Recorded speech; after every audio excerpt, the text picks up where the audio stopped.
ஒரு மகிழ்ச்சியான செய்தி.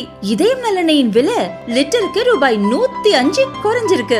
செப்டம்பர் 2023ல 1 லிட்டர் இதயம் நல்லெண்ணெயின் அதிகபட்ச விலை ரூபாய் 503. ஆனா இப்ப 1 லிட்டர் இதயம் நல்லெண்ணெயின் விலை ரூபாய் 398 மட்டும்தான் தமிழ்நாட்டுல.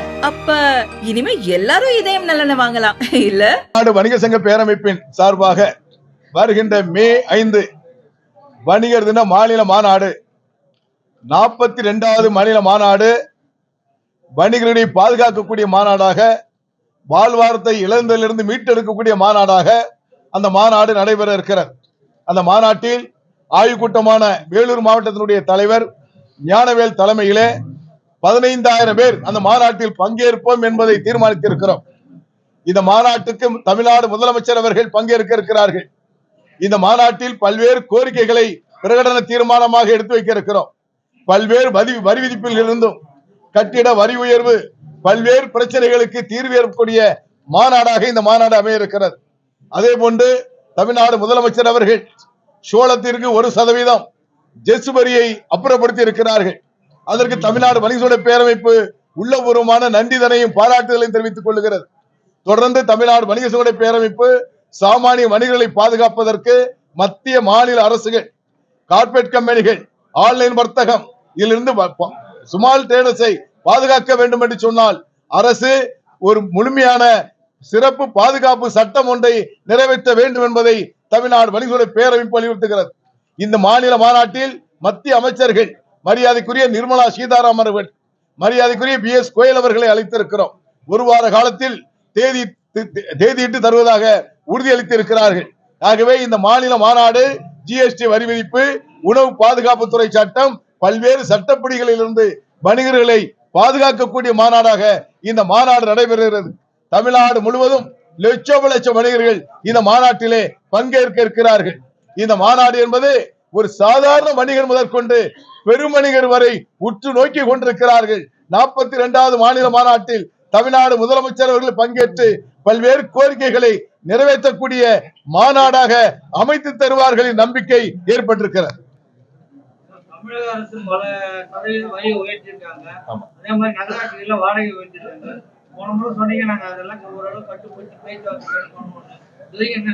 நகராட்சி, உள்ளாட்சி, பேரூராட்சி வாடகை வீதத்தை குறைப்பதற்கு மாண்புமிகு துறையினுடைய அமைச்சர் நேரு அவர்களை சந்தித்து முறையிட்டிருக்கிறோம். சென்னையில கணிசமாக அந்த வாடகை தொகை குறைக்கப்பட்டிருக்கிறது.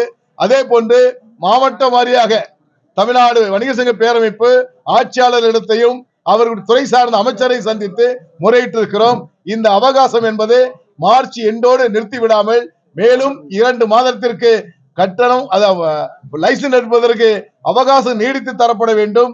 பல்வேறு நகராட்சி, மாநகராட்சி வாடகை உயர்வு போன்று இந்த லைசன்ஸ் கட்டண உயர்வை மறு ஆய்வு செய்து குறைக்கப்பட வேண்டும் என்ற கோரிக்கையை தொடர்ந்து வலியுறுத்தி கொண்டிருக்கிறோம். சென்னையிலே நிறைவேற்றி இருக்கிறார்கள். தொடர்ந்து ஒவ்வொரு நகராட்சி, மாநகராட்சி, பேரூராட்சிகளில் பேரமைப்பு நிர்வாகிகள் கலந்து பேசிக் கொண்டிருக்கிறார்கள். விரைவாக நல்ல தீர்வு ஏற்படும் என்ற நம்பிக்கை இருக்கிறது.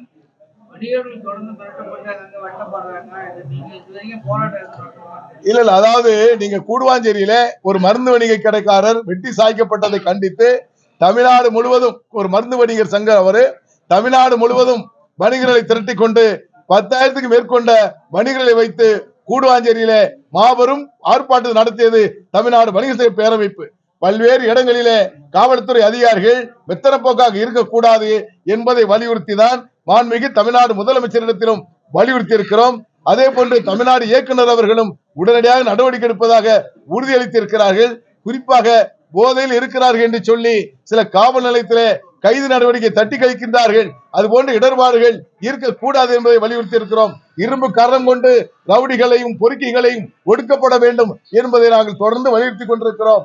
இதற்கு காவல்துறைக்கு எந்த இடர்பாடு ஏற்பட்டாலும் காவல்துறைக்கும் தமிழ்நாடு வணிக சங்க பேரமைப்பு துணை நிற்கும் என்பதை தெரிவித்திருக்கிறோம். மத்திய அரசு பட்ஜெட் எப்படி பாக்குறீங்க?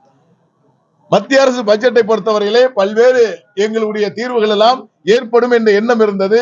ஒரே ஒரு சப்ஜெக்ட் மட்டும்தான் அதில் நிறைவேற்றப்பட்டிருக்கிறது. தனிநபர் வருமானம் 5 லட்சத்திலிருந்து 15 லட்சமாக உயர்த்தி தரப்பட வேண்டும் என்ற கோரிக்கையை வலியுறுத்தி இருந்தோம். அதில் 12 லட்சம் ரூபாய் தந்திருக்கிறதுக்கு தமிழ்நாடு வணிக சங்க பேரமைப்பு சார்பாக நன்றியும் பாராட்டுதலையும் தெரிவித்துக் கொண்டிருக்கிறோம். அதே போன்று மற்ற அனைத்துமே எங்களை ஏமாற்றும் பட்ஜெட்டாக அது தெரிகிறது.